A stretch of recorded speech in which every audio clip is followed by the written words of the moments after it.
I'm Dawn Murray, 34, a digital content creator from Madison, Wisconsin. My wedding day was supposed to be perfect white dress vows with my husband the works. I spent months planning, dreaming my family would show up, smile, and celebrate. They didn't. Not a single call text or apology.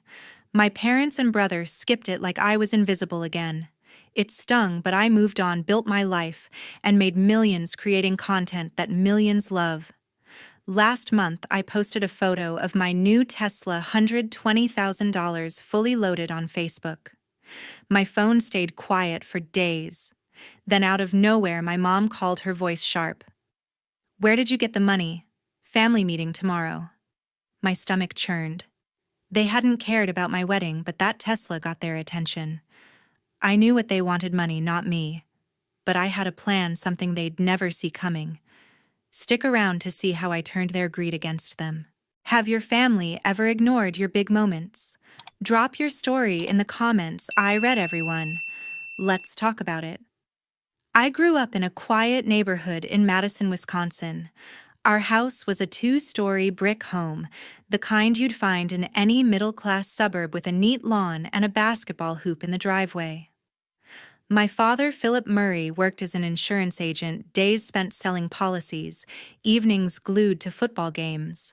My mother, Joan Murray, was an administrative assistant at a local law firm, always busy keeping the household together, juggling bills and schedules. Then there was my brother Brent, the golden child, who could do no wrong. Today, he's a lawyer, but even back then he was the star. And me, I was the younger sibling, always reaching for their attention like shouting into a void. At just 8 years old, I could already see the favoritism. When Brent's middle school football team won a championship, my parents threw a backyard barbecue for 50 people. Streamers, cake, the works. Neighbors clapped Brent on the back while Dad beamed, saying, "That's my boy." I stood by the picnic table clutching a soda, silently hoping someone would notice my new dress. No one did. A year later, I landed the lead role in my school's spring play. I rehearsed for weeks, imagining Mom and Dad in the audience. On opening night, I peeked out through the curtain, scanning for them. The seats were empty. Brent had a math test the next day, and Mom said they needed to help him study. I performed anyway, blinded by the stage lights but hollow inside. Brent's high school graduation was another spectacle. They rented a banquet hall, invited half the town, and Dad gave a speech about how proud he was of Brent's law school scholarship. I, just 14, sat quietly in a corner, poking at my dessert. That same morning, I had won a statewide essay contest and brought home a shiny plaque. I showed it to Mom, expecting she'd pin it to the fridge. She smiled faintly and said, "That's nice, honey," before rushing back to party preparations. The plaque ended up on my dresser, gathering dust. Brent's trophies lined the living room mantel, polished like treasures. My artwork, report cards, even a poetry award never made it past my bedroom. One Christmas, Brent got a gleaming red bicycle with a bow on top. I got a sweater 2 sizes too big. "You'll grow into it," Mom said, already distracted by Brent's excitement. Once I asked Dad why they never came to my debate tournaments. He frowned and muttered, "We're busy, Dawn. Brent has college applications." I swallowed my words and slipped back to my room. The worst was my 16th birthday. I had dropped hints for weeks, hoping for something, anything to show they cared. That morning, I woke up early, put on my favorite jeans, and sat at the kitchen table waiting. Mom rushed Brent to a law school interview. Dad stayed glued to his phone with a client. By dinner, it hit me no one had even said happy birthday. Brent came home late, full of stories about his interview, and they all laughed over pizza. I ate alone in my room, the silence louder than ever. It wasn't just the big milestones. Little things piled up. Mom always asked Brent about his day. First, Dad always made time for Brent's games but never asked about my school projects. To neighbors, Brent was the pride of the family. Me, I was the other kid. Once, when a neighbor asked Mom about me, she just said, "Oh, Dawn's fine. She's quiet. Keeps to herself." That cut deeper than any absence. Brent himself wasn't cruel. He'd throw me a smile or a half-hearted good job when I brought home straight A's, but it felt like pity. He was too busy basking in the spotlight to notice I was fading into the shadows. Later, when Lori Gibson, his wife, entered the family, she fit right in showering Brent with praise and hosting dinners to celebrate his promotions. When their twins, Ella and Mason, were born during my college years, every family conversation revolved around them. I existed only when I was useful, like babysitting, so Brent and Lori could attend galas. I tried to rationalize it. Maybe my parents thought Brent needed them more with his grand ambitions and larger-than-life ego. Maybe they assumed I was fine because I never complained. But I wasn't fine. Every missed moment, every distracted nod chipped away at me. I began journaling late at night, pouring out my hurt writing about the play, the essay contest, the birthday that never happened. It eased the ache a little, but the bruise never fully faded. After turning 16, I stopped looking to them for validation. Instead, I turned inward. I sketched video ideas in notebooks, watched YouTube creators build audiences from nothing, and felt a spark ignite. For the first time, I realized I didn't need my family's approval to shine. I could create something of my own, something they couldn't ignore. I didn't know how yet, but I carried that spark, determined to prove I was more than the child they forgot. Looking back, those years shaped me. The pain of being overlooked pushed me onto my own path. I couldn't see it then, but that spark would carry me beyond Madison, beyond the family that never really saw me. Step by step, I kept moving forward, building a life where I would never be invisible again. Amid the shadows of being overlooked, I found a spark in the most unexpected place: art class. I'd always been the kid doodling in notebooks, but that year my high school offered a multimedia art elective. I signed up on a whim, not expecting much, just a break from math and history. The first day, my art teacher, Ms. June Ellis, stood at the front of the room, her eyes bright with energy. "Art isn't just paint and canvas," she said, holding up a clunky camcorder. "It's storytelling, and today, you're the storytellers." I felt a spark, like someone had flipped a switch inside me. Ms. Ellis introduced us to short-form videos, clips under 3 minutes, meant to capture a feeling or idea. She showed us examples: a montage of a kid skateboarding through Madison's streets, a stop motion of paper hearts unfolding. I was hooked. For the first time, I saw a way to say something without needing anyone's approval. I borrowed the school's old camera and started filming random things: leaves falling in the park, my sneakers on the sidewalk, even my dog chewing a squeaky toy. I'd stay up late piecing clips together on free software, fumbling through tutorials. It was messy, but it felt like mine. Ms. Ellis noticed. One day after class, she pulled me aside. "Dawn, you've got an eye for this," she said, pointing to my shaky clip of rain on a window. "There's a local video contest for teens. You should enter." I hesitated. I'd never shown my work to anyone, not after years of my family brushing off my efforts. But her confidence made me think maybe I could do this. She helped me refine a 1-minute video, a montage of Madison's quiet moments: streetlights, flickering kids, laughing at a bus stop, a stray cat darting through an alley. I called it Small Things, pouring every ounce of myself into it. The contest was held at the community center with a small stage and rows of folding chairs. I spent the week before tweaking transitions, obsessing over every frame. I told Mom about it over dinner, my voice shaky with hope.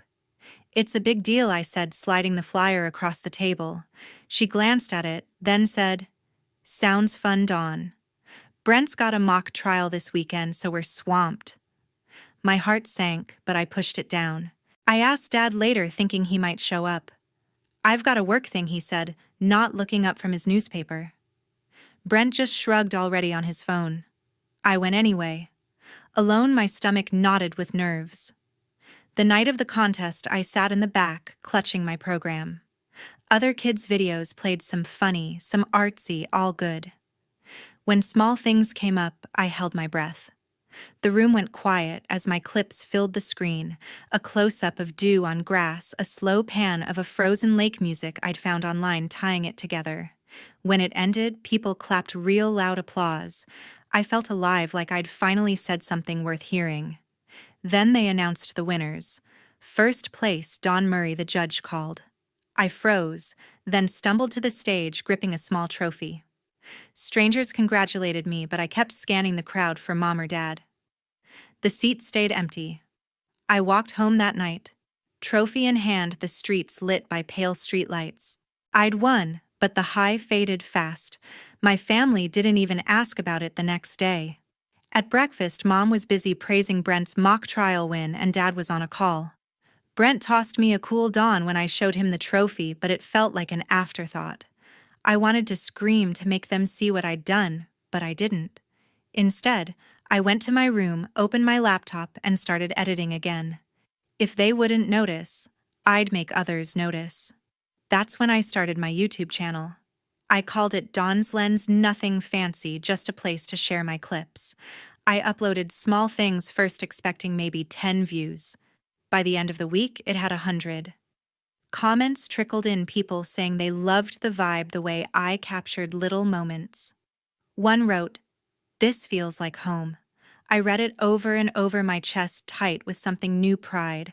I wasn't invisible to them. I kept going, filming more kids playing at the park, a street fair's bright chaos, even a time-lapse of clouds over Madison's Capitol building. Each video was a step away to prove I could matter. Ms. Ellis kept pushing me. She'd check in after class, suggesting new techniques or software. "You're telling stories no one else can," she'd say, handing me a book on video editing. I devoured it, learning cuts, fades, and sound mixing. I'd spend hours in the school's computer lab, headphones on, ignoring the world. My channel grew slowly, 200 subscribers, then 500. It wasn't viral, but it was mine. Every like, every comment felt like a nod from someone who saw me. I didn't tell my family about the channel. Once I tried showing Mom a video with 1,000 views. "That's neat," she said, already turning to answer Brent's phone call. It hurt, but I was done begging for their attention. I'd found something better, a way to create, to connect, to build something they couldn't take away. That contest, that trophy, those early subscribers, they were proof I could be more than the kid my family forgot. I didn't know where it would lead, but I knew I wasn't stopping. When I stepped into college, I carried big dreams. I'd landed a spot in a top communications program at a university in Madison, Wisconsin, with a partial scholarship. It didn't cover everything, so I pieced together the rest with student loans and a part-time job at a campus coffee shop. Mornings meant brewing lattes, evenings meant lectures, and nights were for editing videos on my old laptop. My parents didn't pitch in. They were too focused on my brother's law school. But I didn't need their help.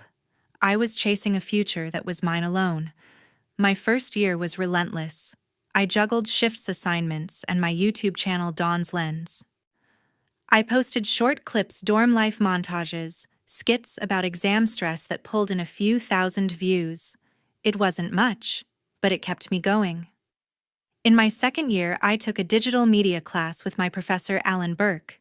He was intense, pacing the lecture hall, urging us to see beyond the frame. One day, he screened my video, a 2-minute piece, on late-night study sessions set to lo-fi beats. "This has soul," he said, leaning on his desk. "Dawn, you're not just creating, you're speaking." I walked out feeling like I could take on the world. Professor Burke became my mentor. In my third year, he invited me to join a national digital content project, a competition backed by a major media company. It was a big deal. Teams from universities across the country, crafting short campaigns for a nonprofit. I led a group of 4, pitching a series of 1-minute videos on mental health awareness. We spent months storyboarding, filming student interviews, and adding subtle animations. I'd stay up until sunrise, perfecting every cut, my eyes glued to the screen. When we submitted, I doubted every choice. Then the email came, we'd won first place. The prize was $10,000 and a feature on the nonprofit's platform. At the awards event in Chicago, I held a glass trophy, my name in the program. I called Mom hoping she'd care. "Nice job, Dawn," she said, distracted. "Your brother's closing a big case." I hung up, gripping the trophy tighter. That win fueled me. After graduation, I moved into a tiny apartment in Madison and went all in. I freelanced for local businesses, ads for cafes, promos for shops while growing Dawn's Lens. My channel hit 50,000 subscribers, enough to monetize. I posted vlogs about the creative grind, tutorials on editing tricks. One video, a breakdown of making a viral clip, exploded to 100,000 views. Comments rolled in. "Dawn, you're inspiring me to start creating." I'd read them late at night, my chest tight with purpose. Those strangers' words meant more than my family's silence. Later, I had a vision, a company focused on short-form content for brands riding the wave of YouTube and TikTok. I called it Spark Vibe Studio. Starting it was grueling, endless pitches, sleepless nights, and a bank account on life support. I worked from a co-working space, surviving on ramen and coffee. At a tech conference in Milwaukee, I pitched to an investor, Sylvia Grant. She was sharp, flipping through my portfolio with a critical eye. "Your work cuts through," she said, leaning forward. "Let's make it happen." Sylvia invested $200,000, enough to hire a small team and lease an office. I was stunned. Someone believed in me when my own family didn't. Spark Vibe took off. We created campaigns for local startups, then landed bigger clients, restaurants, tech firms, even a national retailer. My team and I churned out videos that popped, funny, heartfelt, polished for social media. We built a following of 1 million across platforms, with revenue climbing into 7 figures. I'd walk into our downtown Madison office, glass walls, buzzing with energy, and feel like I'd built something real. Clients loved our work. One said our campaign doubled their online sales. That kind of impact kept me up at night, planning the next big project. When a major streaming platform approached us for a buyout, I knew it was time. They wanted Spark Vibe's expertise to boost their short-form content. After months of negotiations, I signed the deal, $18 million. I paid off my student loans first, the relief washing over me like a wave. I was free, no debt, no limits. I'd built an empire from nothing, proving I didn't need my family's approval to succeed.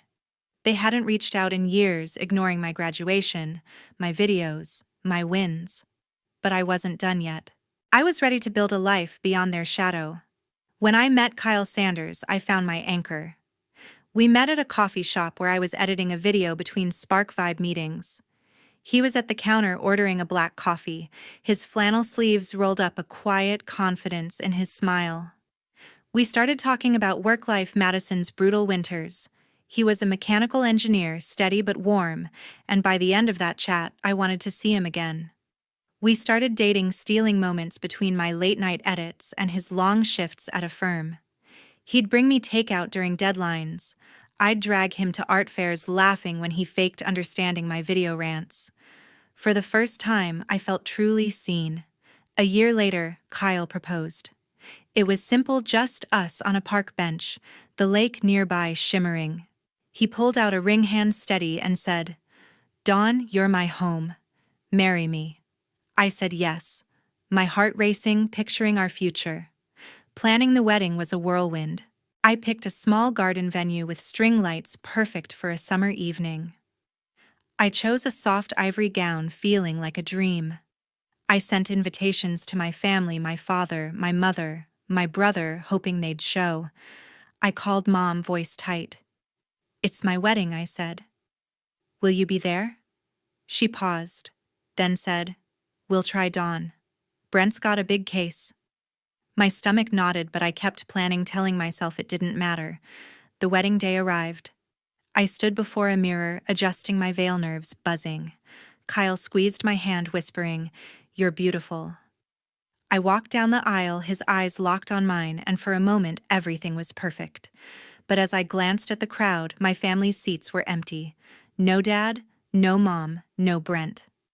I'd held out hope until the last second, thinking they'd show. They didn't. No call, no text, no card. The ceremony went on, vows, tears, applause, but their absence cut deep. I smiled, leaning into Kyle, but inside I was shattering. They'd skipped the day I needed them most. Kyle's family filled the gap.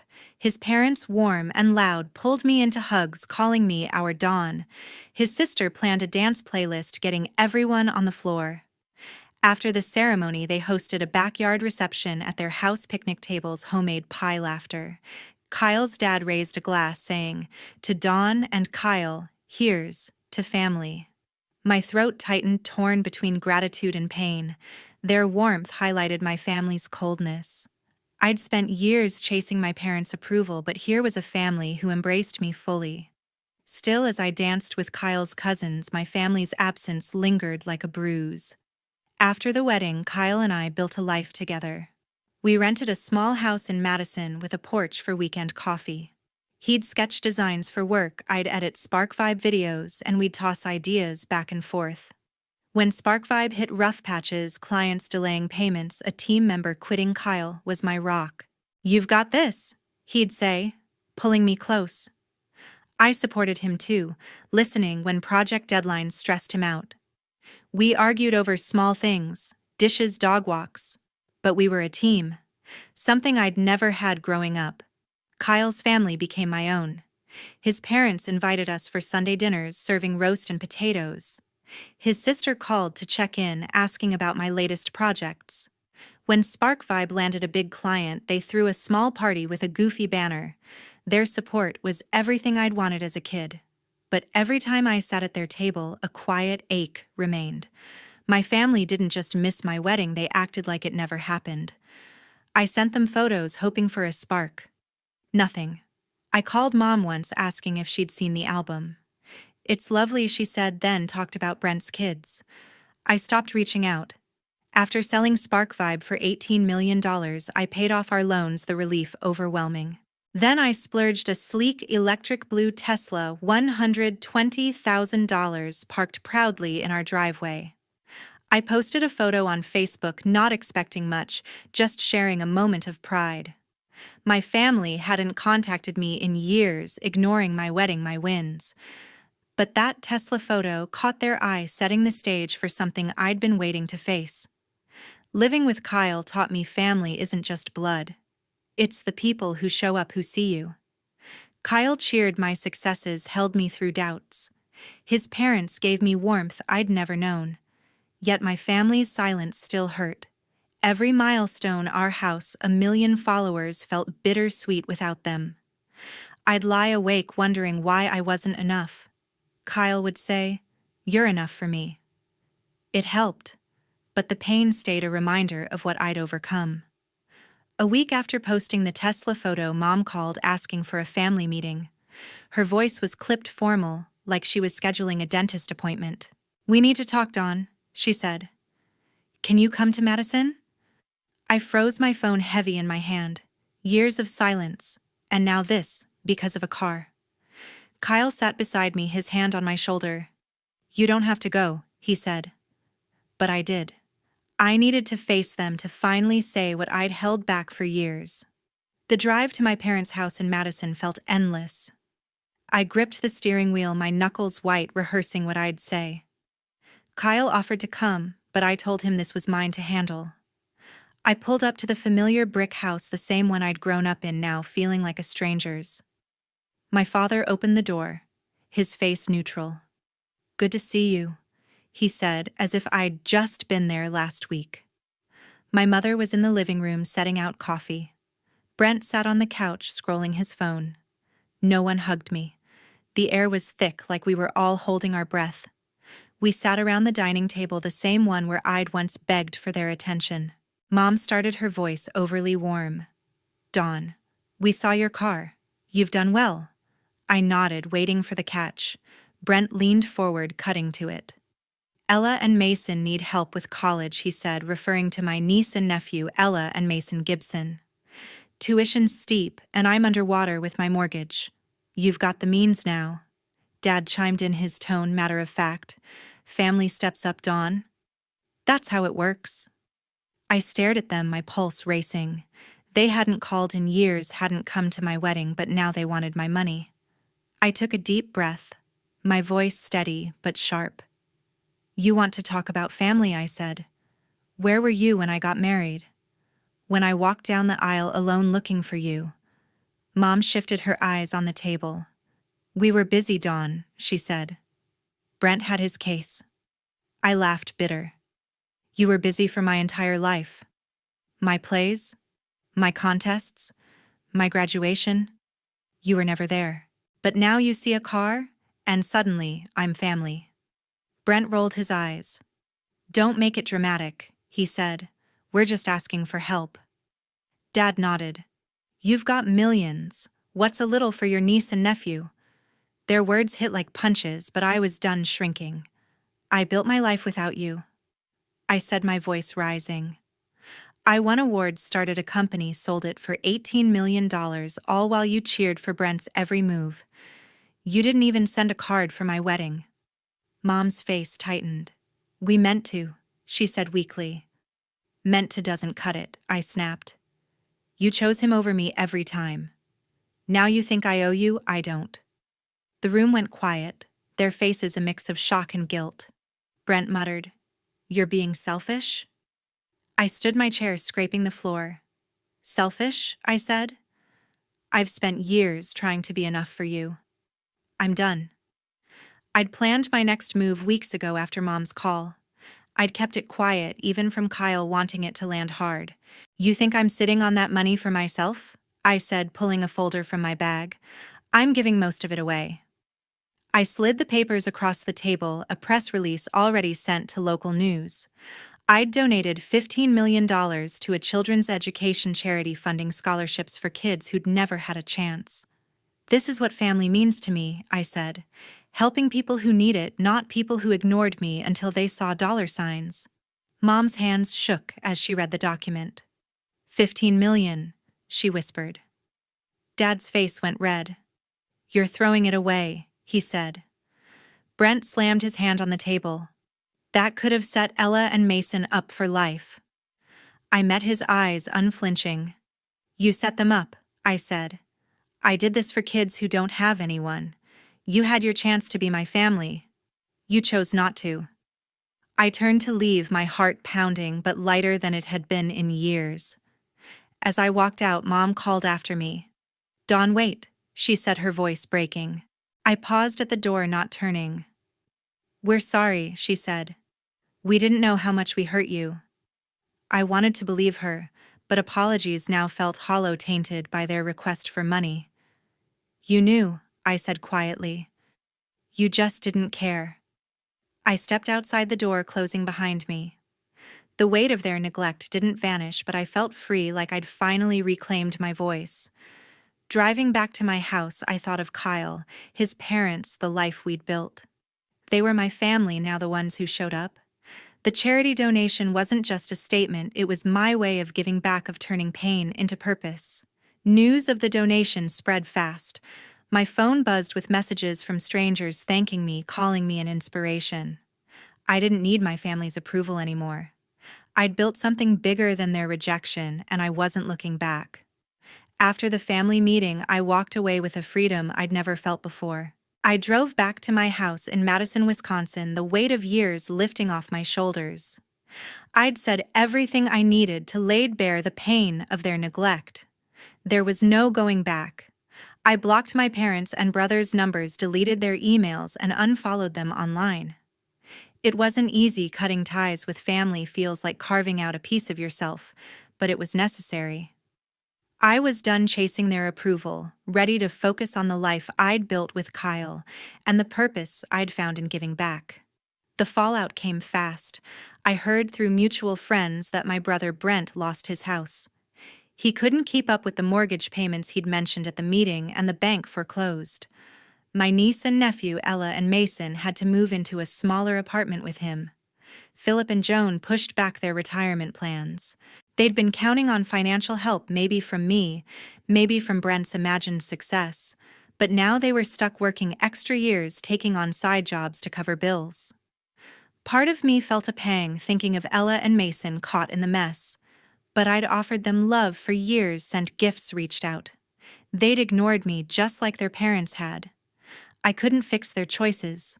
Kyle was my rock through it all. We'd sit on our porch sipping coffee talking about what family really meant. You did what you had to, he'd say, his hand over mine. You're not responsible for them. He was right. I'd spent my life trying to earn a place in my family, but they'd shown me where I stood. Cutting them off wasn't just about anger, it was about protecting my peace. With Kyle, I had a partner who saw my worth. His parents called me weekly, checking in, sending recipes or silly memes. Their warmth filled the void my family left, proving love doesn't need blood ties. I threw myself into work, but not like before. After selling Spark Vibe, I didn't start another company. Instead, I focused on the charity I'd donated to a foundation for children's education. I started volunteering, mentoring kids who reminded me of my younger self, hungry for a chance, overlooked by the people closest to them. One girl, Mia, wanted to be a filmmaker. I spent weekends teaching her how to edit, watching her eyes light up as she cut her first video. "You're amazing, Dawn," she said once, hugging me. Those words hit harder than any award I'd won. They weren't just validation, they were proof I was making a difference. The community became my anchor. I spoke at local schools, sharing my story of building a career from nothing. Parents and kids approached me after saying I'd inspired them to chase their dreams. One teacher emailed me, "You gave my students hope." I'd read those messages late at night, feeling alive in a way I never had growing up. My work wasn't about views or money anymore. It was about impact. I partnered with the charity to fund workshops teaching kids how to tell their stories through video. Each smile, each thank you rebuilt a piece of me that my family had broken. Looking back, I saw the lesson clearly. My worth didn't come from my family's approval. It came from within, from the choices I made, the people I lifted up. Growing up, I'd felt invisible, always second to Brent. But I wasn't that girl anymore. I'd built a career, a marriage, a purpose, all without them. Cutting them off wasn't just closing a door, it was opening my life to people who valued me. I didn't need their apologies or their pride. I'd found my own.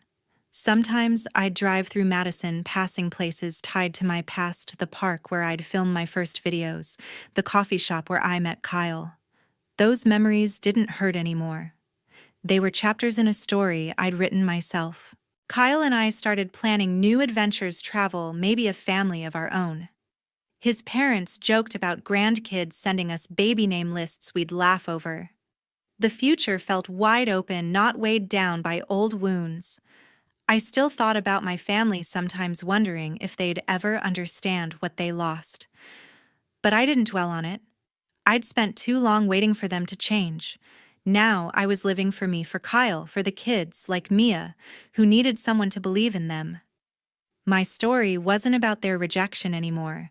It was about my strength, my choices, my heart. To everyone watching, thank you for following my journey. It's been raw, real, and not always easy to share. If this story resonated with you, drop a comment below. Tell me your thoughts, your own experiences. What's your story of finding your worth? And if you haven't already, hit that subscribe button. Your support means the world, and I can't wait to keep sharing with you. Thank you for being here.